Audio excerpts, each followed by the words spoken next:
कि आप विभिन्न माध्यमों से सरकार के समक्ष हमारी मांगों को जो हम रखते आ रहे हैं उसके बारे में अपडेट लेते रहे होंगे आज दिनांक तक। मुझे लगा मुझे भी आपको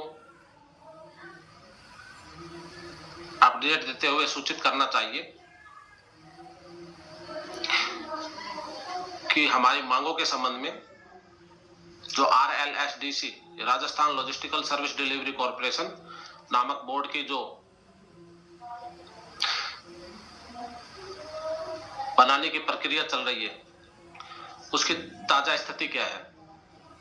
साथियों, मैं और हमारा संगठन और हमारे तमाम समस्त साथी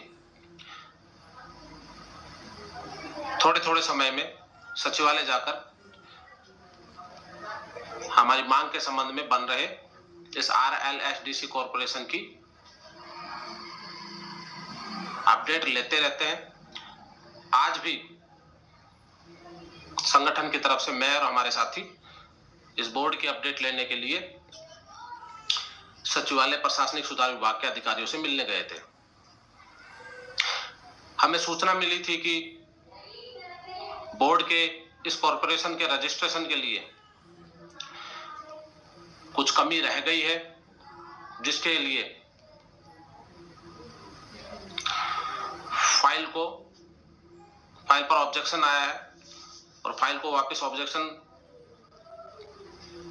की वजह से सुधार के लिए वापस प्रशासनिक सुधार विभाग भेजा गया है। तो साथियों, हमने वहां जाकर प्रशासनिक अधिकारियों से मुलाकात की और जाना कि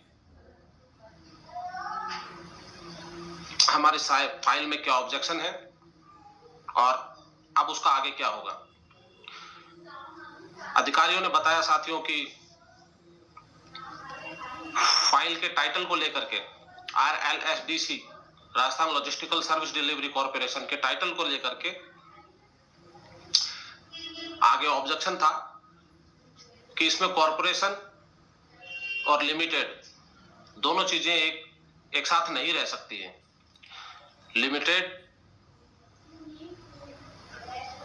और कॉर्पोरेशन जो है दोनों में से एक ही को रखना होगा, ऐसा कुछ उन्होंने बताया। हम चिंतित थे। बहुत कम लोगों को यह पता होगा, अधिकतर लोगों को शायद ये पता नहीं होगा कि इस फाइल के लिए ऑब्जेक्शन आया है। हम चिंतित थे। मैंने जिन हमारे इक्का दुक्का साथियों को बताया था कि हमारी फाइल पर ऑब्जेक्शन है, वो साथी भी चिंतित थे। तो हमें लगा कि इस चिंता को दूर करना चाहिए और आज होली की छुट्टियों के बाद तुरंत हम सचिवालय गए और हमारे इस कॉर्पोरेशन के बारे में जानकारी ली। हमारे सम्माननीय अधिकारियों ने ये बताया कि चिंता की कोई बात नहीं है, ऑब्जेक्शन जरूर है, मगर उसके लिए फाइनेंशियल एडवाइजर को हम अप्रोच कर चुके हैं और फाइनेंशियल एडवाइजर की सलाह से हम इसको सुधार करेंगे और जल्द निर्णय लेकर के इसकी प्रक्रिया जारी है रजिस्ट्रेशन की, उस प्रक्रिया को जल्द पूरा करेंगे। साथियों, लोकसभा चुनाव की आचार संहिता लगने से पहले इस बोर्ड का नोटिफिकेशन जारी करने के लिए हमने समस्त प्रयास किए। ज्ञापन तो हम हर सप्ताह, हर 15 दिन में देते ही रहते हैं, चाहे वो सरकार को देने हो, चाहे वो चीफ सेक्रेटरी सर को देने हो, चाहे प्रशासनिक सुधार विभाग या वित्त विभाग के अन्य अधिकारियों को देने हो। हम हमेशा ज्ञापन देते रहते हैं, अपनी मांग करते रहते हैं और लोकसभा चुनाव की आचार संहिता लगने से पहले इसके नोटिफिकेशन को निकालने के लिए और इस बोर्ड के रजिस्ट्रेशन के लिए भी हमने भरसक प्रयास किए हैं। अधिकारियों द्वारा हमें ये बताया गया था कि आप इतनी जल्दी मत कीजिए कि कहीं आपका नुकसान हो जाए,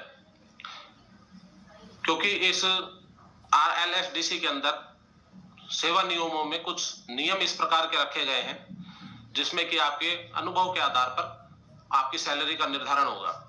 जैसे कि किसी कर्मचारी को 10 वर्ष पूरे हो गए अपनी सेवाएं देते हुए सरकारी संस्थान में, तो उसकी सैलरी उस हिसाब से, और जिसको किसी कर्मचारी को इससे ज्यादा समय हो गया, किसी कर्मचारी को इस 10 साल से कम वर्ष भी हुए हैं, फ्रेशर को, सभी की सैलरी जो है वो अनुभव के आधार पर निर्धारित की जाएगी।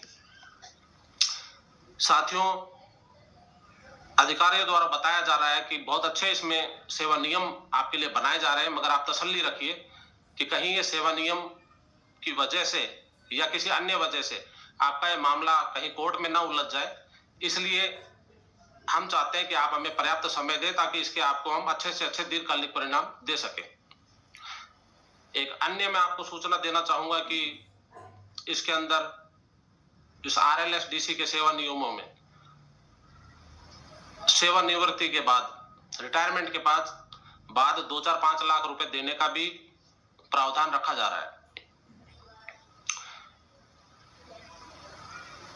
ऐसा निविदा कर्मचारियों ने शायद सोचा नहीं होगा कि इस तरह का कुछ लाभ भी सरकार हमें दे देगी, मगर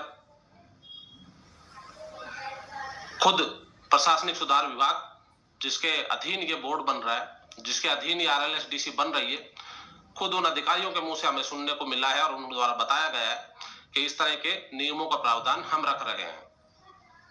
बस आप संगठनों से और कर्मचारियों से ये